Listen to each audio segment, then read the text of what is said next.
अस्सलाम वालेकुम, मैं हूं शाहजेब खानजादा। काउंटडाउन शुरू हो गया। सुप्रीम कोर्ट ने पनामा की मजीद तहकीकात के लिए ज्वाइंट इन्वेस्टिगेशन टीम बना दी। जेआईटी मुमकिना तौर पर 8 मई से काम शुरू करेगी और अपनी पहली कारकर्दगी की रिपोर्ट 22 मई को जमा कराएगी, यानी 15 दिन बाद। और फिर जेआईटी को अदालती हुक्म के मुताबिक 60 दिन यानी मुमकिना तौर पर 7 जुलाई को अपनी हतमी रिपोर्ट अदालत में जमा कराना होगी। जेआईटी में कौन कौन है और जेआईटी काम कैसे करेगी, अदालत ने क्या टीओआर दिए हैं, इस पर तफसील से बात करेंगे। मगर पहले आज की समाअत पर बात करेंगे। पनामा पर अमल दरामद केस की आज दूसरी समाअत हुई और अदालती फैसले पर तबसरों और जेआईटी के मुजव्वज़ा नाम लीक होने पर सुप्रीम कोर्ट सख्त बरहम दिखाई दी। इस बारे में अदालत के सख्त रिमार्क सामने आए।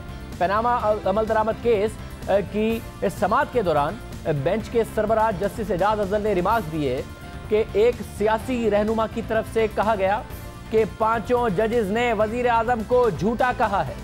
जस्टिस एजाज अफजल ने अपने दाएं बाएं बैठे जस्टिस अजमत सईद शेख और जस्टिस एजाजुल एहसन की तरफ देखते हुए कहा कि हमने ऐसा नहीं कहा।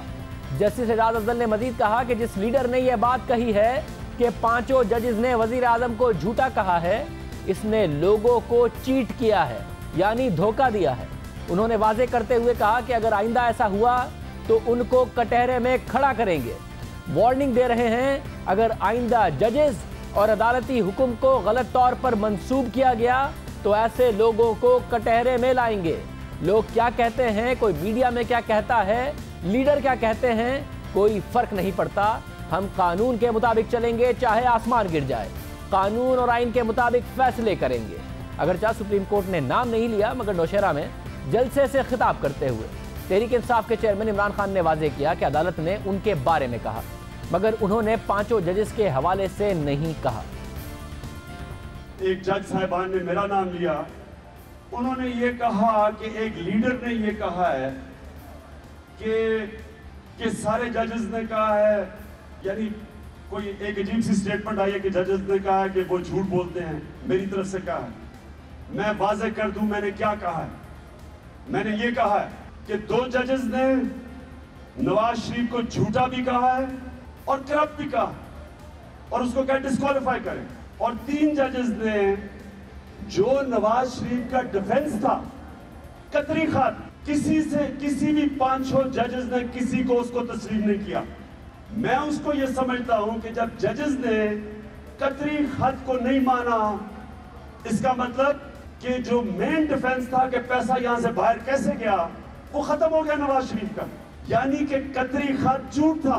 तो मैं तो ये कह रहा हूं कि किसी जज ने भी कतरी खत को तस्लीम नहीं किया।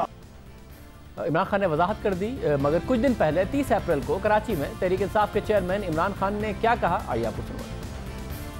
मैं सारे पाकिस्तानियों को कहता हूं कि अब से डिमांड करो नवाज शरीफ से कि इस्तीफा दो।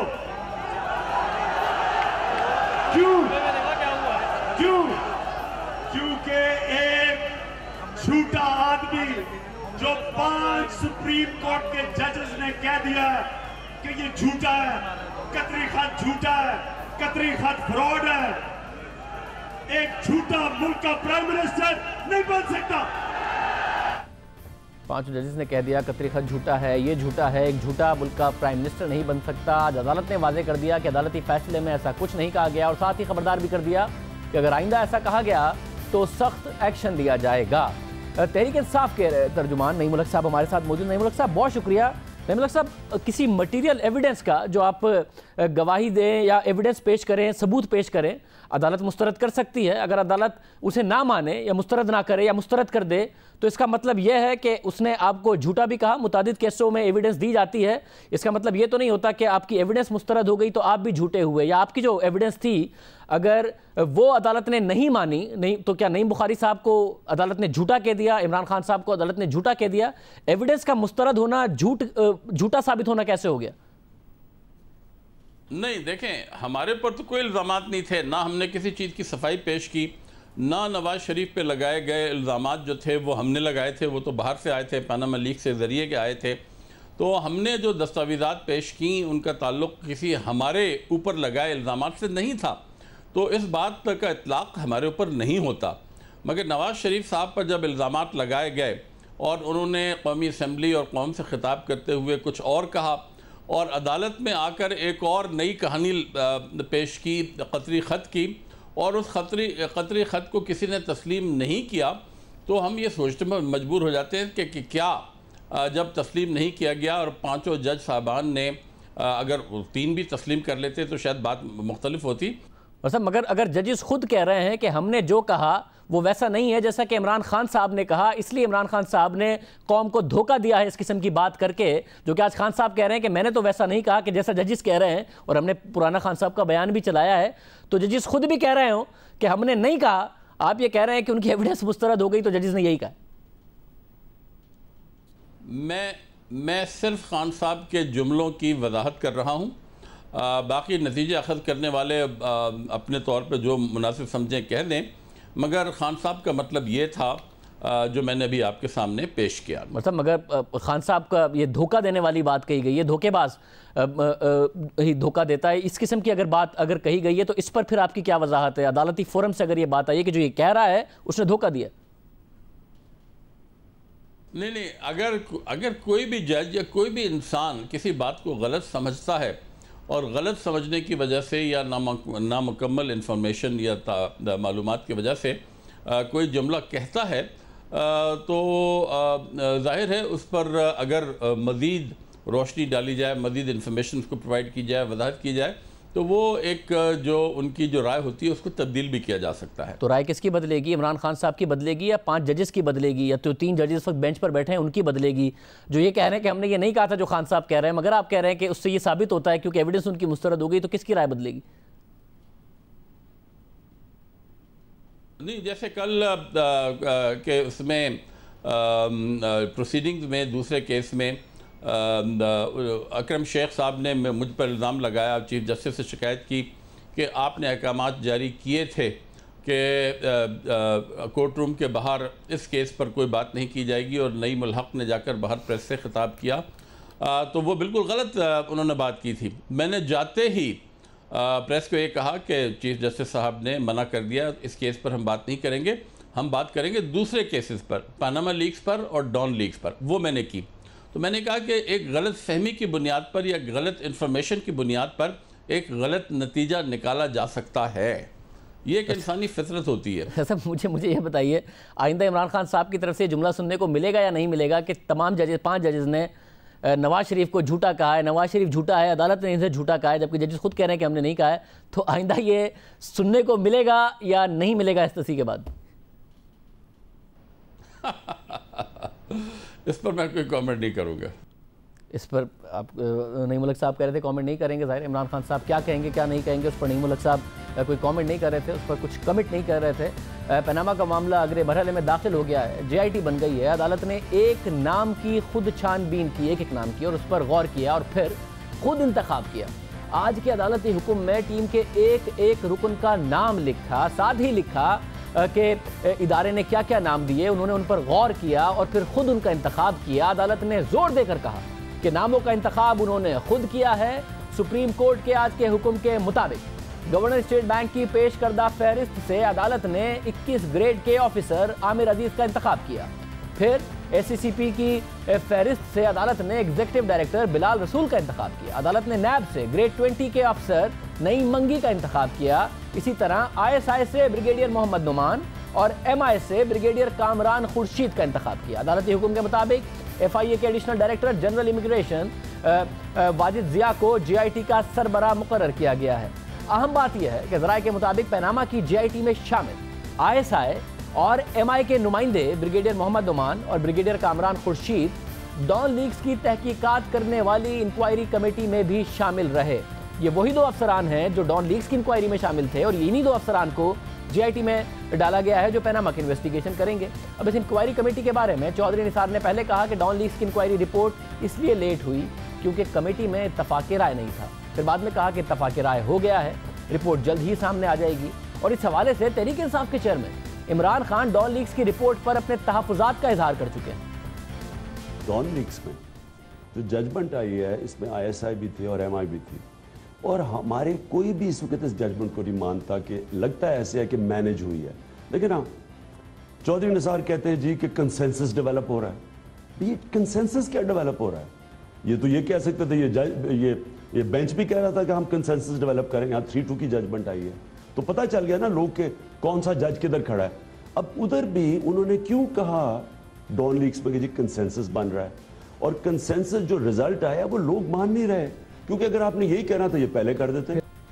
खान साहब पहले कह रहे थे कि मैनेज हुई है डॉन लीक्स की रिपोर्ट, और उसके बाद हमने इंटरव्यू किए। जहांगीर खान तरीन साहब भी हमारे साथ एक प्रोग्राम में मौजूद थे। फवाद चौधरी साहब के आगे भी हमने सवाल रखा कि जिसको आप मैनेज होना कहते थे उस पर तो पाकिस्तान की सिविलियन और अस्करी क़यादत बिल्कुल अलग अलग पेज पर नजर आते हैं। एक ट्वीट किया गया है DGISPR की तरफ से जिसमें प्राइम मिनिस्टर के डायरेक्टिव को मुस्तरद किया गया, तो आपका शक कम हुआ है, तो शक कुछ कम होता नजर आ रहा था। अब यही नुमाइंदे अगर पैनामा की GIT में भी शामिल होंगे तो किसको कबूल होंगे, किसको नहीं कबूल होंगे? क्योंकि चौधरी निसार साहब ने कहा था कि पहले कंसेंसस नहीं हो रहा था, बाद में कंसेंसस हो गया। फिर जो बाद में कंसेंसस के बाद डायरेक्टिव आया उसमें सिविल और मिलिट्री एस्टैब्लिशमेंट एक पेज पर नजर नहीं आ रहे थे। उससे पहले इमरान खान साहब कह रहे थे कि डॉन लीक्स मैनेज हुई है, तो किसको कबूल होगा, किसको नहीं कबूल होगा, अगर यही 2 अफसरान इस GIT में भी शामिल होंगे। बहरहाल सुप्रीम कोर्ट के 3 रुकनी बेंच ने आज के अदालती हुक्म में GIT के हवाले से कुछ हिदायत भी दी हैं।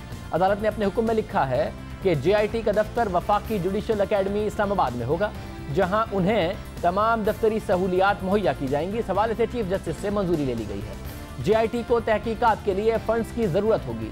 इसके लिए हुकूमत इब्तिदाई तौर पर 2 करोड़ रुपए के फंड्स जारी करे ताकि GIT को तहकीकात में कोई मुश्किल पेश ना आए। GIT सरबराह और अरकान अपने मुतालिका डिपार्टमेंट से जरूरी अमले की खिदमात ले सकते हैं।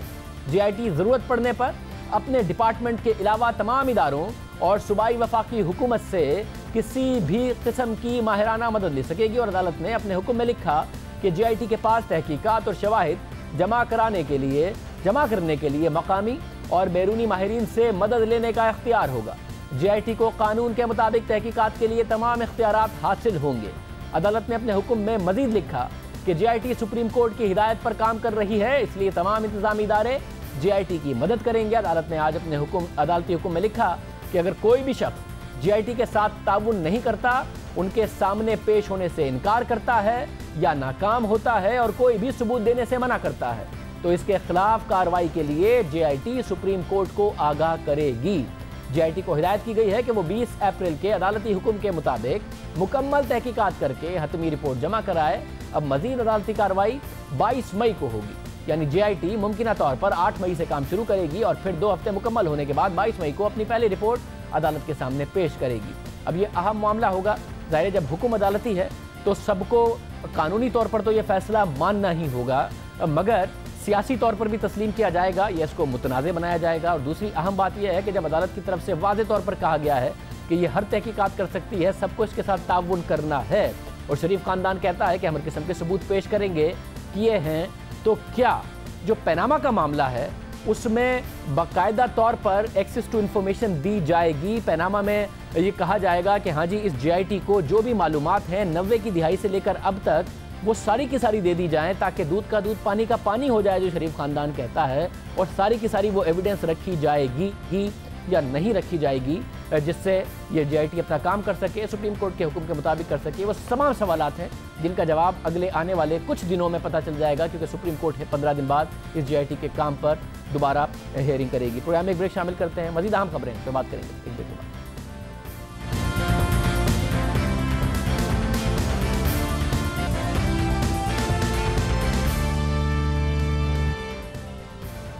पाकिस्तान अफगानिस्तान के साथ ताल्लुकात की बेहतरी के लिए गैर मामूली सिफारती कोशिशें कर रहा है। आला अस्करी और पार्लिमानी सतह के वफूद काबुल का दौरा कर चुके हैं, लेकिन नतीजा उसके बरक्स निकल रहा है और पाक अफगान सरहद पर हालात फिर कशीदा हो गए हैं। और इतनी ज़्यादा कशीदगी है कि पाकिस्तान मशरिकी सरहद पर तो भारत के साथ मुसलसल ये मामलात रहते हैं, मगर अब मगरबी सरहद पर भी फायरिंग और इस किस्म के मामलात नज़र आ रहे हैं। चमन सरहद पर कशीदगी के बाद पहले चमन सरहद को बंद किया गया, और अब पॉलिटिकल इंतजामिया की जानिब से खबर आई है कि कशीदगी की वजह से तोरखम सरहद भी कल से गैर मुय्यना मुद्दत के लिए बंद होगी। तोरखम बाजार में कर्फ्यू नाफिज कर दिया गया है। तिजारती और पैदल सरगर्मियां मुअत्तल होंगी। चमन सरहद पर होने वाली कशीदगी के बाद हालात फिर से उसी तरफ जाते हुए नजर आ रहे हैं जब पाक अफगान सरहदों को गैर मुय्यना मुद्दत के लिए बंद कर दिया गया था।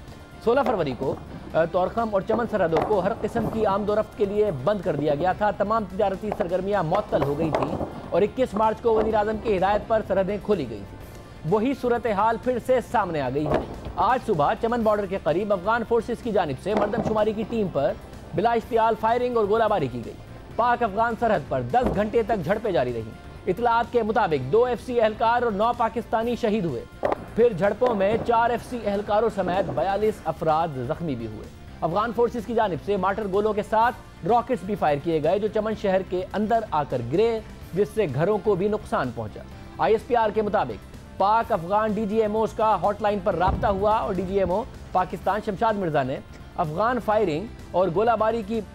DGMO ने कहा कि अफगान फोर्सेस की फायरिंग से जानी नुकसान हुआ। देहात पाक अफगान सरहद में तकसीम हैं। पाक फौज और शहरी अपनी सरहद के अंदर मौजूद हैं। फिर ISPR के मुताबिक अफगान DGMO ने तस्लीम किया कि पाक अफगान सरहद देहातों के दरमियान है। अफगान DGMO ने कहा कि अफगान फोर्सेस अपनी सरहद के अंदर रहेंगी और ये यकीन दहानी कराई कि मौजूदा तनाव कम किया जाएगा।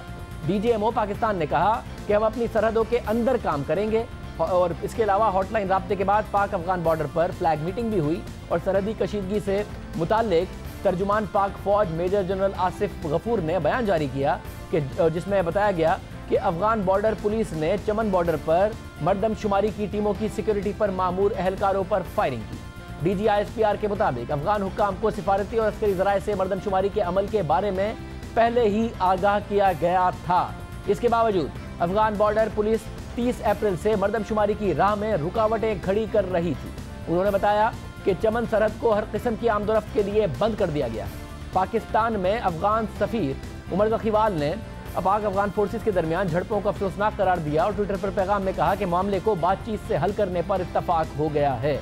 दूसरी जानिब अफगान मीडिया का दावा है कि झड़पें अफगानिस्तान की हदूद में पाकिस्तानी फोर्सेस के दाखिले होने पर शुरू हुई और कंधार पुलिस के तर्जुमान के मुताबिक झड़पों के दौरान अफगान बॉर्डर पुलिस के 4 एहलकार मारे गए और 14 जख्मी हुए। लड़ाई में 23 शहरी भी जख्मी हुए। अफगानी शहरी, ये वहाँ का दावा है। पाकिस्तान अफगानिस्तान से ताल्लुकात मामूल पर लाने के लिए भरपूर सिफारती कोशिशों में मसरूफ है, जिसके जवाब में अफगान हुकूमत की जानिब से मस्बत रद्द-ए-अमल देखने में नहीं आ रहा। एक हफ्ते के दौरान पाकिस्तान के 3 आला सतह के सिविल और अस्करी वफूद अफगानिस्तान का दौरा कर चुके हैं। 29 अप्रैल को स्पीकर कौमी असम्बली अयाज सादिक की सरबराही में पार्लिमानी रहनुमाओं पर मुश्तमिल वफ़द अफगानिस्तान के 2 रोज़ा दौरे पर गया, जिसने अफगान सदर समेत आला हुकाम से मुलाकातें की और उसके बाद उन्होंने मस्बत बात बताई कि वो पाकिस्तान का दौरा करने के लिए वादा कर चुके हैं। फिर पाक फौज के वफ्द ने 27 अप्रैल को, जबकि DG ISI lieutenant general Naved Mukhtar ने 4 मई को काबुल का दौरा किया, जिसके बाद उम्मीद तो यही नजर आ रही थी कि अब ताल्लुकात में बेहतरी आएगी, लेकिन अफगान सदर अशरफ गनी ने दौरा पाकिस्तान की दावत मुस्तरद की। फिर उसके बाद सरहद पर पैदा होने वाली हालिया कशीदगी ने अफगानिस्तान के अज़ाइम पर सवाल उठा दिए हैं और इस वक्त चमन में क्या सूरत हाल है हम जानेंगे। हमारे नुमाइंदे नूरजमा चकजई इस वक्त वहाँ मौजूद है। नूरजमा चकजई, बहुत शुक्रिया। ये बताइएगा, सुबह से आप ज़ाहिर उसी जगह पर मौजूद हैं, क्या असल में मामला चल रहे हैं इस वक्त, क्या सिचुएशन है? आप वहीं खड़े हैं। जब फायरिंग का सिलसिला शुरू हुआ तो हर तरफ भगदड़ मची, अफरा तफरी का आलम था। किसी को पता नहीं था कि अफगान फोर्सेस जो है वो शहरी आबादी को निशाना बनाएंगे। शहर जो था वो अचानक बंद होना शुरू हो गया। अस्पतालों में इमरजेंसी नाफिज कर दी गई। कोयटा चमन शाहरा बंद हो गई। गाड़ियों की लंबी कतारें लग गई। महफूज मकानात की तरफ लोग मुंतकिल हो रहे थे। जो रिश्तेदार थे वो अपने रिश्तेदारों को यहाँ से लेने के लिए पहाड़ी इलाकों की तरफ निकल पड़े, जबकि जो मशरक़ की तरफ महफूज इलाका समझा जा रहा है पुराना चमन और जो दूसरे कारेजी इलाके, वहाँ पर आम लोगों ने टेंट लगाए, वहाँ पर लोगों को मुंतकिल करना शुरू कर दिया। इस वक्त क्या सूरत हाल है? अब क्या डेवलपमेंट है? ज़ाहिर बातचीत हुई, फिर कुछ अफसोस का भी इज़हार हुआ है, अब क्या डेवलपमेंट है? जी तकरीबन 4 बजे यहाँ पर कुछ कबायली अमायदीन, ख़ासकर यहाँ पर जो कबीले का सरबराह सरदार असगर खान चिकज़ई, उन्होंने भी बड़ा अहम किरदार अदा किया। दोनों तरफ उन्होंने हॉटलाइन पर रब्ता किया और तकरीबन 4 बजे फायरबंदी पर रजामंद कर दिया दोनों जानिब। आज IGFC मेजर जनरल नदीम ने भी दौरा किया चमन का, उन्होंने मुतासरा इलाकों का भी दौरा किया। सिविल अस्पताल भी आए, उन्होंने भी वहाँ पर मरीज़ों से बातचीत किया और गैर रस्मी बातचीत में उन्होंने कहा कि फ़िलहाल फायरबंदी हो चुकी है और जो दोनों फोर्सेज है, पाक अफगान सरहदी फोर्सेज है, उनके दरमियान फ्लैग मीटिंग होगा। तकरीबन 6 बजे फ्लैग मीटिंग का सिलसिला शुरू हुआ। तकरीबन 2 घंटे तक ये फ्लैग मीटिंग जारी रहा, जो कि इस वक्त बताया जा रहा है कि फ्लैग मीटिंग बगैर नतीजे का ख़त्म हुआ है। तमाम इस सिलसिले में अफगान हुकाम ने यह कहा था कि बाब दोस्ती को खोल दिया जाए, हमदर्द को बहाल किया जाए, लेकिन पाकिस्तानी हुकाम जो थे उन्होंने कहा कि ये मामला जो है अब वफा का है और इस्लामाबाद इस पर फैसला करेगा कि बाब दोस्ती खोल सकते हैं या नहीं। बहुत शुक्रिया नूरजमां चकज़ई में बता रहे थे कि आखिर में हुआ क्या। फिर बात हुई, मुज़ाकरात हुए और फिर उसके बाद ही बात आगे बढ़ी। जितनी भी आज इश्तियाल अंगेज़ी उस तरफ से की गई थी तो फिर बात करके ही बात हल हुई। तो अब फिर क्या वजह है कि अफ़गान सदर पाकिस्तान की जो बात करने की ऑफ़र है उसका रिस्पॉन्ड नहीं कर रहे। जब भी हालात ख़राब हों, दुनिया भर में ख़राब हो, तो बात करके ही बात आगे बढ़ती है और पाकिस्तान की तरफ से मुज़ाकरात की बार बार ख्वाहिश का इज़हार किया जा रहा है। और अगर अशरफ गनी बात करेंगे नहीं तो आज का जो वाक़या है उसको भी अगर बात करके ही हल करना है तो बाकी जो मामलात हैं वो बात करके ही हल हो सकते हैं। जितना बात से दूर जाएंगे उतना ही जो मसाइल हैं वो बढ़ते भी जाएंगे और प्रोलॉन्ग भी होंगे और आखिर में मुज़ाकरात करके ही ख़त्म होंगे। जल्दी ख़त्म कर लें या फिर देर से ख़त्म कर लें। प्रोग्राम में एक ब्रेक शामिल करते हैं। आफाक अहमद मुत्तहिदा कौमी मूवमेंट के करीब आने का इंदिया दे रहे हैं। मुत्तहिदा कौमी मूवमेंट भी दे रही है। ये आगे बात बढ़ेगी कैसे, क्या हो रहा है, अंदर खाने क्या चल रहा है, किस सतह पर मुज़ाकरात हो रहे हैं, क्या आफाक अहमद और मुत्तहिदा कौमी मूवमेंट इतने करीब आ जाएंगे कि बात बहुत आगे बढ़ जाए, आमिर खान वाली एपिसोड हो जाए या फिर कुछ और होगा, सब पूछेंगे। आफाक अहमद हमारे साथ मौजूद होंगे एक ब्रेक के बाद।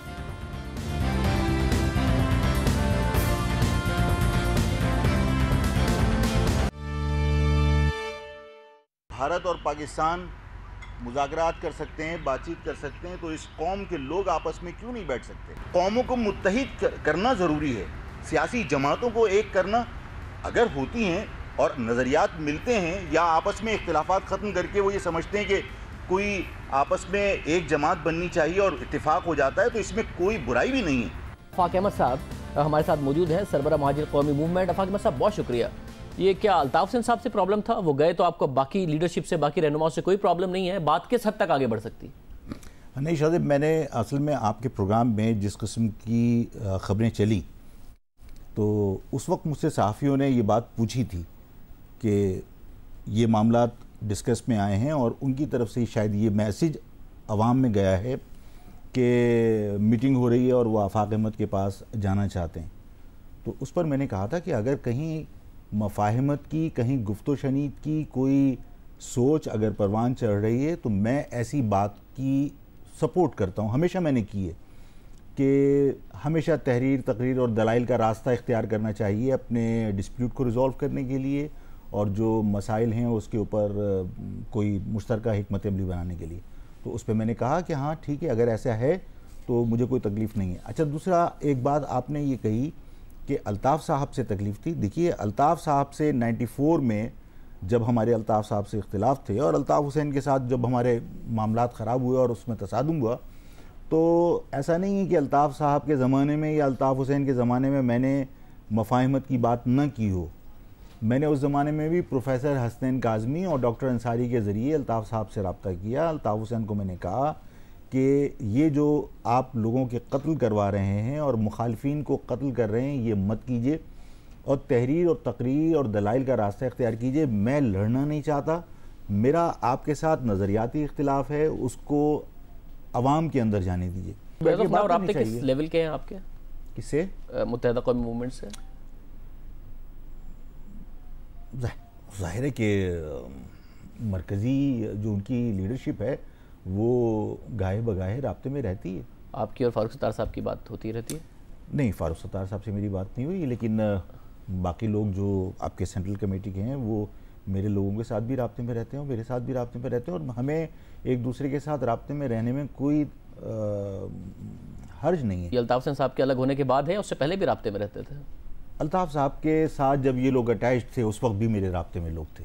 आमिर खान साहब से भी राब्ता? आमिर खान साहब से मेरा डायरेक्टली राब्ता नहीं है। आपका एक बहुत ज़्यादा बुनियादी डिफरेंस रहा है अल्ताफ हुसैन साहब से, मगर आज जब आपने एक बात की है वो समझ नहीं आ रहा कि वो आप अल्ताफ हुसैन साहब के लिए कर रहे हैं या पाकिस्तान ज़मीन पार्टी के ऊपर तनकीद कर रहे हैं। वो आप एक सियासी स्पेस की बात करेंगे जी, सरगर्मियों की एक पाबंदी लगा दें और दूसरों को इजाज़त दे दें, क्या कह रहे हैं? तरह सुनिए। मैं ये समझता हूँ कि तमाम सियासी जमातों को सियासी सरगर्मियों का हक हासिल है, उन्हें करनी चाहिए, लेकिन किसी को सियासी सरगर्मियों से रोक कर किसी और को इस शहर में मसनूई क़यादत बनाकर मुसल्लत करने की जो कोशिश की जा रही है वो इस शहर के लिए काबिल कबूल नहीं है।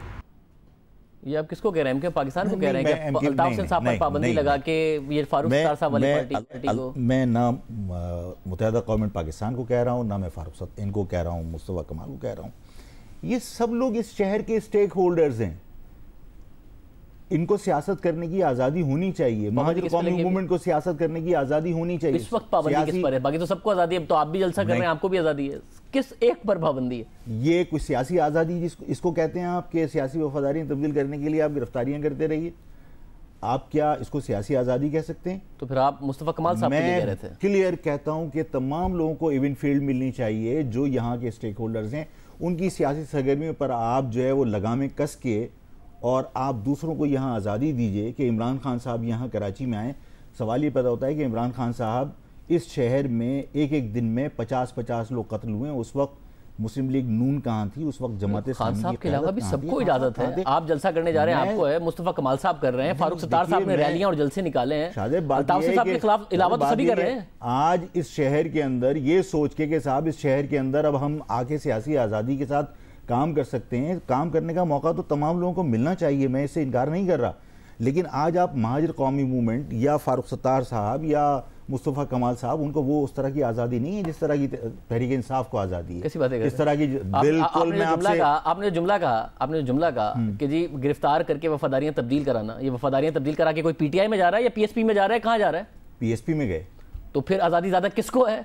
किसको ज़्यादा सपोर्ट मिल रही है? सियासी आज़ादी आपके इल्जाम पे बात कर रहा हूँ। देखिए शाजिब, ये सियासी तरीक़ेकार नहीं है। तो अभी तो प्रेस क्लब के बाहर पीएसपी का धरना हो रहा था, अभी एमकेएम ने रैलियां निकाली हैं, ये क्या पीटीआई को कौन सपोर्ट कर रहा है? ये क्या है? ये सियासी आज़ादी कहते हैं। आप सियासी आज़ादी के अंदर आप उन लोगों को अपनी मर्जी से काम करने दीजिए। कर रहे हैं ना अपनी मर्जी से? कोई अपनी मर्जी से काम नहीं हो रहा, और यही वजह है कि तमाम इलाकों में आप सियासी सरगर्मियाँ लोगों की महदूद करके दूसरे लोगों को शहर पर मुसल्लत करने की कोशिश कर रहे हैं, जो ज़ाहिर है कि काबिल कबूल नहीं है। कौन कर रहे हैं?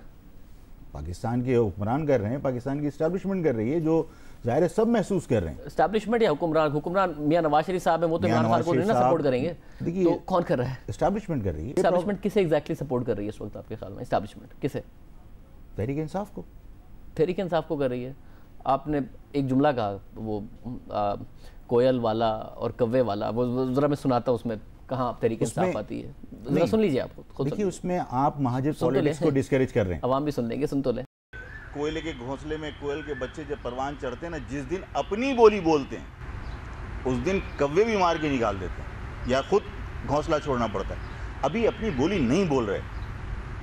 अपनी बोली बोलने का जब वक्त आएगा तो जो पैटर्न है, जो उनको चला रहे होंगे, वो भी ज़ाहिर बर्दाश्त नहीं करें। अगर वो ये सिर्फ ये सोच ले कि यार इश्शतुल लिबात के खिलाफ आपने ज़हर अफशानी करके किसी को भेज दिया, लेकिन इल्ज़ामात लगवा कर उसको सेफ एग्जिट दे दिया, इसका मकसद है हटाना मकसद था, तो हटाने के लिए इस्तेमाल कौन हुआ? मैं ये चाहता हूं कि मेरी कौम के लोग एक दूसरे के खिलाफ इस्तेमाल होने से गुरेज करें। कव्वा कौन है, कोयल कौन है और घोंसला किसका? शाजिब, मैंने सुन ली। मैंने आपसे कहा कि देखिए, आप गलत तरीके से सियासी तौर पर आज़ादी देने की बजाय किसी को पैटर्नाइज कर रहे हैं सिर्फ इसलिए कि वो महाजिर पॉलिटिक्स को डिस्करेज किया जाए। बात यह है कि महाजिर पॉलिटिक्स को डिस्करेज करके आप कौमी धारी की सियासत के अंदर लोगों को धकेलना ज़बरदस्ती चाहते हैं। मैं ये कहता हूँ कि कौमी धारी की सियासत से किसी को इनकार नहीं है, मैंने कभी इनकार नहीं किया।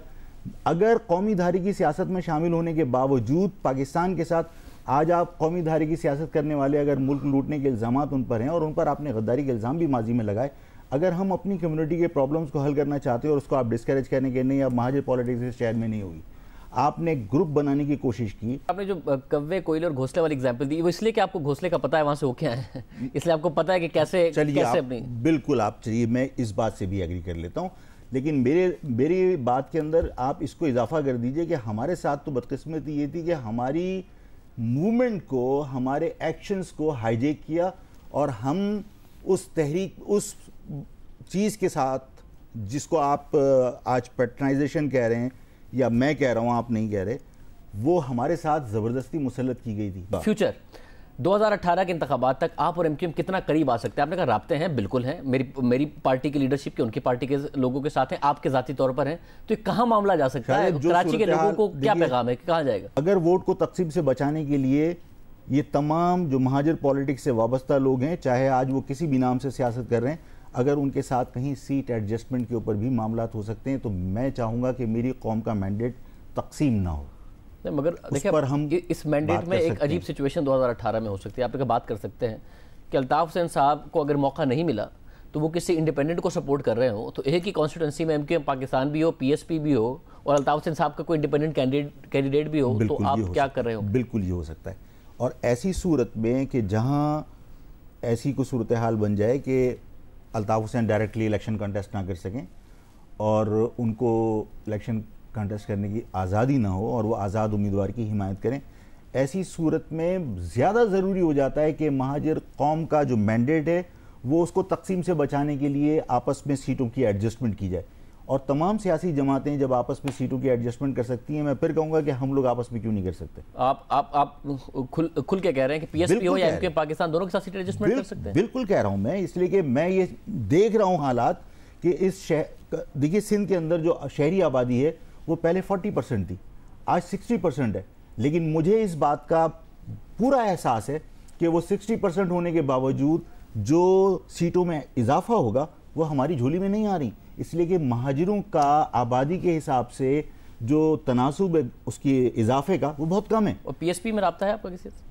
देखिए पीएसपी के लोग भी राब्ते में हैं और मेरी डायरेक्ट, मैं उनसे राब्ते नहीं करता, लेकिन मेरी जो सेकंड लीडरशिप है वो आपस में राब्ते में और एक दूसरे के साथ हम व्यूज एक्सचेंज करते हैं। मगर जाहिर है पहले माजी में बहुत खून बहा है, आपको लगता है कि अगर आप ये फैसला करते भी हैं सीट एडजस्टमेंट का है कुछ भी, तो आपके कारकुन भी राजी हो जाएंगे और एमक्यूएम के लोग भी उनकी तरफ से राजी हो जाएंगे कि हाँ ठीक है कोई बात नहीं है, चले आगे बढ़ते हैं? क्योंकि माजी में आमिर खान को तो अल्ताफ हुसैन साहब ने माफ किया, तो फिर वो कोई बोला नहीं, उनकी कितनी थी? देखिए शाहजेब, आपके प्रोग्राम में एक बात जिसने मुझे हर्ट किया,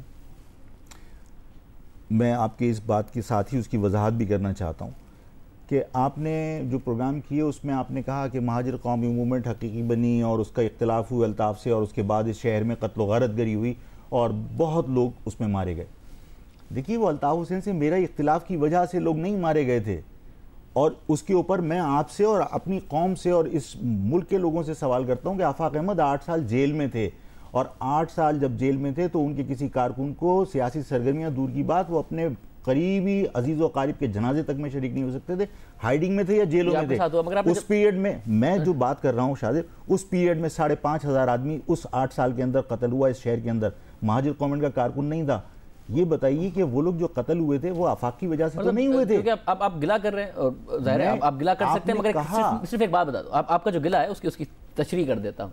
मैंने जो कुछ कहा और इस प्रोग्राम के प्लेटफॉर्म से कहा, एक क्लिप दिखाया हैदराबाद सिद्दीकी साहब का, जिसमें उन्होंने कहा कि हमने किसी के नहीं मारे, आफाक ने आमिर के मारे, आमिर ने आफाक के मारे। फिर एक क्लिप दिखाया आमिर खान साहब को, सारे इंटरव्यूज मैंने बजाते खुद किए, जिसमें आमिर खान साहब ने कहा कि हाँ जी आफाक अहमद साहब ने मरवाए, हमने से भी गलतियां हो गई हैं, हमने भी मारे, एक दूसरे के मारे। फिर एक इंटरव्यू आपका, जब आप जेल से रिहा हुए, सबसे पहला इंटरव्यू मैंने किया था आपका, अगर आपको याद होगा, जिसमें आपने भी कहा कि हाँ जी, फिर आपने ये भी कहा कि मैं अपने कारकुनों को ये नहीं कहता हूं कि वो चूड़ियां पहनकर बैठ जाए, मैं आज भी कहता हूं। तो सबने एक दूसरे के मारे ना, तो एविडेंस दिखा के आप सबके अपने अपने इंटरव्यूज दिखा के बात बताई गई और प्रूफ की गई कि क्या हुआ इस उर्दू बोलने वालों के साथ कराची में। अब जो मैं आपसे आप सबने किया शायद, मैं अब जो आपसे सवाल कर रहा हूं वो ये, 8 साल आफाक जेल में था, 8 साल आफाक अहमद जेल में से अहकामात नहीं दे रहा था। उस वक्त जो शहर में कत्ल हुए ना महाजिर कौमी मूवमेंट के लोग थे, वो आम आदमी थे, उनको किसने कत्ल किया? और इस शहर के अंदर आफाक अहमद तो जेल में था और आफाक अहमद के ऊपर इल्ज़ाम लग गया कि आफाक अहमद की वजह से कत्ल गारत गरी हुई। 83,000 आदमी जो है वो अब इसके एदी के कब्रिस्तान में लावारिस दफन है। इस शहर के अंदर 2,000, 3,000, 4,000 हीरोइंची होंगे, बाकी लोग तो लोग कत्ल हुए और 25-30% लोग डेंसवाल के उनके हेड ऑफिस से आइडेंटिफाई हुए, हाँ जी हमारे लोग थे। आपने 3 दिन के बाद दफना दिया। पैदा आदमी वो लावारिस नहीं होता, वो वारिस के साथ पैदा होता है, लेकिन उसके बाद लावारिस दफन हो गए। इस शहर में वो कत्ल कैसे हो गए थे? और इस शहर में ये कत्ल जब हुए तो इस शहर में इदारे भी मौजूद थे, हुकूमत भी मौजूद थी और अमन व अमान कायम करने के लिए पुलिस और रेंजर्स भी। आप दुरुस्त कह रहे हैं, डार्क चैप्टर है कि 8-10 सालों में जब आप सीरी में थे उस वक्त भी बहुत ज्यादा कत्ल गारत इस शहर में हुई है। मतलब मगर 91 में आपने कहा कि आपकी एक जेन्युइन अपराइजिंग थी, बट आपको लगता है आप यूज हो गए कहीं ना कहीं? नहीं हो गया। देखिए नहीं, उस सूरत हाल को किसी और ने हाईजैक किया, जिससे उनको तो बेनिफिट हुआ, लेकिन ज़ाहिर है उसका नुकसान हमें भुगतना पड़ा। कौन कोई और? ज़ाहिर है 92 के अंदर जो ऑपरेशन मुसल्लत किया गया वो अजीम भाई के साथ मीटिंगें हो चुकी थी। फिर जब हम 92 में 19 जून को जब हम आए इलाकों में, तो हमने आवाम से राब्ते के बाद ये सारी चीज़ें की थी और उसमें कोई लड़ाई झगड़ा नहीं हुआ था। लेकिन अजीम भाई ने टेलीग्राम किया जो हेराल्ड में पब्लिश भी हुआ, उस टेलीग्राम को बुनियाद बनाकर उसी वक्त दोपहर 3 बजे तक आर्मी आई और मुख्तलिफ जगहों पर कर्फ्यू लगा। जो अल्ताफ़ के ख़िलाफ़ जो एक मोमेंटम था वो ब्रेक हो गया, फिर उसका नुकसान हम फिर यूज़ हो गए, यूज़ नहीं हुए। वो टाइम किसी ने हाईजैक किया जिसका नुकसान हमें हुआ और उसका उन्होंने हाईजैक इसी तरह किया ना कि आप लोगों को इस्तेमाल करके किया, सिचुएशन हाईजैक हो गई और आप भी हाईजैक हो गए और फिर बाद में आपको रियलाइज हुआ गलत हो गया। नहीं, हम इस्तेमाल नहीं हुए। फ्यूचर के लिए आप बड़े क्लियर हैं उसका कि भाई ये मारामारी कोई नहीं, ये कुछ नहीं, मैं सिर्फ ये कहना अमन के साथ आगे बढ़ना है सबने। मैं सिर्फ ये कहना चाहता हूं कि ये दानिस्ता तौर पर बार बार ये कहा जाता है लसानी पॉलिटिक्स की वजह से ऐसा हुआ, अल्ताफ की पॉलिटिक्स की वजह से हुआ, आफाक की पॉलिटिक्स की वजह से हुआ या फारूक सत्तार की। क्यों भाई, इस शहर के अंदर इदारे कहाँ थे, इस शहर के अंदर हुकूमतें कहाँ थी? ठीक है, मगर कभी कोई हुकूमत का हिस्सा था और आप लोग आपस में लड़े हैं। अब आप इससे इनकार नहीं कर सकते कि कोई लड़ा रहा था और कोई इस्तेमाल कर रहा था। आप लोग लड़े हैं, आप लोगों ने एक दूसरे के लोग मारे हैं। किसके ज्यादा मरे, किसके कम मरे, इसकी तहकीकात होनी चाहिए। किसने किसके मरवाए, इसकी तहकीकात होनी चाहिए। अनफॉर्चुनेट नहीं हो रही, पाकिस्तान में जरूर होनी चाहिए। मुस्तकबिल के लिए आप कह रहे हैं हमने अमन से आगे बढ़ना है, अमन से आगे बढ़ना है। लेकिन तहकीकात का मैं इसलिए कह रहा हूं कि ये इल्ज़ाम जो महाजिर कौम पर लगाया गया, महाजिर कौम का चेहरा मस्क किया गया कि कत्ल गारतगरी और बोरीबंद लाशें हमने ही दी। इस शहर के अंदर बोरीबंद लाशें अगर कोई दे रहा था तो बाकी लोग क्या कर रहे थे? कौम पर कोई जिम्मेदारी नहीं, मगर जो कौम को रिप्रेजेंट कर रहे थे और कौम का ज्यादा वोट बैंक रिप्रेजेंट कर रहे थे, बल्कि ये कहना चाहिए क्योंकि आज दूसरे लोगों को भी महाजिर कौम वोट देती होगी, उर्दू बोलने वाले उन लोगों ने। आज अमन है, आज अमन है, आज अमन का क्रेडिट लेती है हुकूमत। बिल्कुल, उस वक्त जब कत्ल गारतगरी हुई उसके बिल्कुल जिम्मेदारी क्यों कबूल नहीं करते? बिल्कुल आप ठीक कह रहे हैं और इस पर सबसे ज्यादा आवाज ही हमारी तरफ से उठाई गई है इस प्रोग्राम के प्लेटफॉर्म से कि उस वक्त कैसे ये सारा का सारा कुछ होने दिया गया, क्या क्या कॉम्प्रोमाइजेस हुए, सब पर तहकीकात होनी चाहिए। आप ठीक कह रहे हैं, बट पॉजिटिव बात है कि आप मुस्तकबिल में कह रहे हैं कि अमन के साथ आगे बढ़ना है। फाकिम साहब हमारे साथ मौजूद थे। एमक्यूएम पाकिस्तान क्या कहती है, एमक्यूएम से मालूम करेंगे एक ब्रेक के बाद।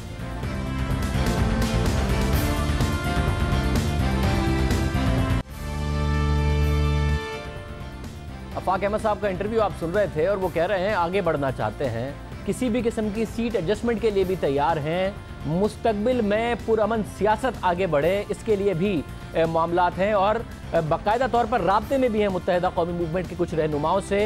ख्वाजा इजहारुल हसन साहब हमारे साथ मौजूद है। ख्वाजा साहब बहुत शुक्रिया। क्या मामलात हो सकते हैं जिसे वोटर कारकुन सब एक्सेप्ट भी कर लेंगे, जो भी डिसीजन आप लेंगे, क्योंकि वो रवाबित की बात कर रहे हैं, सीट एडजस्टमेंट की भी बात कर रहे हैं, आपकी तरफ से किस हद तक बात आगे बढ़ी? देखिए, हमारे यहाँ बाकायदा तौर पर तो कोई राब्ता नहीं है मुत्तहिदा कौमी पाकिस्तान का उनसे, लेकिन यकीनन मीडिया के ज़रिए उन्होंने एक रैली का सपोर्ट किया था तो हमने उनका शुक्रिया अदा किया। और यकीनन हम ये भी चाहते हैं कि लांडी, लाइन्स एरिया, कायदाबाद में बल्दियाती इंतखाबात के अंदर जिस तरीके से जो एक मार धाड़ तशद्दुद हुआ, इन इलाक़ों के अंदर आफाक अहमद साहब अगर ये बयान दे रहे तो इस पॉलिसीज़ का निचले लेवल तक इनके कारकुनान को भी इस पर मैं समझता हूँ कि वो अमल करेंगे और अमल करना चाहिए। हम ये ज़रूर चाहते हैं कि अमन के लिए जो भी हमारी आवाज़ में आवाज़ मिलाएगा हम तो उसे बिल्कुल वेलकम करेंगे, इसमें तो कोई इख्तलाफ ही नहीं है। मतलब तो कह रहे हैं ना कि रवाबित है, एक्शन स्पीक्स, वो कह तो रहे हैं कि रवाबित है और साहब भी कह रही थी कि हाँ जी इस मामले में बात आगे बढ़ाने की कोशिश हो रही है, तो किस हद तक रवाबित रखना कोई मसला नहीं है, अच्छी बात है। उसमें सियासी जमातों को आपस में रवाबित रखने चाहिए, मगर बात फिर आगे बढ़, आप लोगों ने अंदर किस हद तक बात आगे बढ़ी? तौर पर अभी हमारे यहाँ किसी को मैंडेट नहीं दिया गया जिस तासुर की आप बात कर रहे हैं, लेकिन यकीनन हो सकता है मुस्तकबिल करीब में ये रवाबित ऑफिशियली मैं आपके सामने बैठ के ऑन भी कर पाऊँ। लेकिन मैं ये ज़रूर कहूँगा कि शाहजेब देखें, action speaks louder than word. उनकी बात मैंने सुनी और बाकी तमाम सियासी जमातों की बात सुनी, लेकिन अब उनको तमाम सियासी जमातों को जैसे एमक्यूएम साबित कर रही है, ग्राउंड पर भी तो साबित करना है कि ये तशद्दुद की पॉलिसी नहीं होगी, ये नफ़रत की पॉलिटिक्स नहीं होगी, ये नोगो एरियाज़ की हम पॉलिटिक्स नहीं करेंगे। और ये जो इस वक्त ख़ास तौर पे जो मैंने लफ्ज़ इस्तेमाल किया महाजिर कातिल, महाजिर मकतूल, इसकी पॉलिटिक्स नहीं होगी। तो अभी बहरहाल इलेक्शन से पहले हमारा कोई ट्रैक रिकॉर्ड तो है नहीं किसी के साथ सीट टू सीट एडजस्टमेंट करने का, ना ही किसी के साथ इंज़माम का, लेकिन बहरहाल सियासत में कोई चीज़ हतमी नहीं है। अगर राब्ता कमेटी का फोरम ये तय करता है तंजीम ये तय करती है और हमारी सियासी दानिशमंदी इस बात की इजाज़त देती है कि ऐसा है, तो फिर सिर्फ कराची में नहीं, फिर पूरे पाकिस्तान में करेंगे, सिंध में भी करेंगे, पंजाब में भी करेंगे। बहुत शुक्रिया ख्वाजा अजहर हुसैन साहब हमारे साथ मौजूद थे, इस हवाले से बात। आज के प्रोग्राम में इतना ही। आपसे अब पीर के प्रोग्राम में मुलाकात होगी। अल्लाह।